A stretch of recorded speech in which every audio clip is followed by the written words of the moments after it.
Akibat hujan deras yang disertai angin kencang, ratusan rumah warga di 4 kecamatan di Kota Langsa, Aceh terendam banjir. Banjir juga membuat akses jalan penghubung antar desa sempat lumpuh.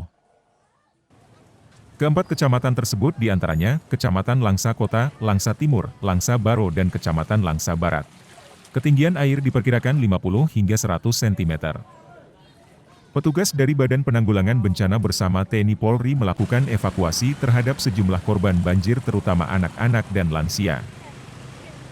Kepala Bidang Kedaruratan dan Logistik, BPBD Kota Langsa, Zainal Abidin, mengatakan, hingga Jumat pagi, air Sungai Krueng Langsa masih meluap dan merendam sejumlah desa. Sedikitnya 3.500 kepala keluarga atau 10.000 jiwa yang terdampak banjir.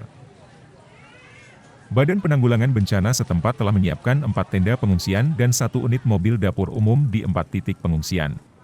Sudah kita upayakan, kita lakukan, bahwasanya ada beberapa titik fungsi dapur umum, sudah kita salurkan juga berupa bantuan logistik untuk sementara. Kemudian di daerah yang longsor, Kampung Sukajadi Makmur juga sudah diluncurkan berupa alat berat eskavator. Meski tenda pengungsian telah didirikan, sebagian warga lebih memilih bertahan di rumah masing-masing untuk menjaga harta benda mereka. Tim Liputan Aceh Video.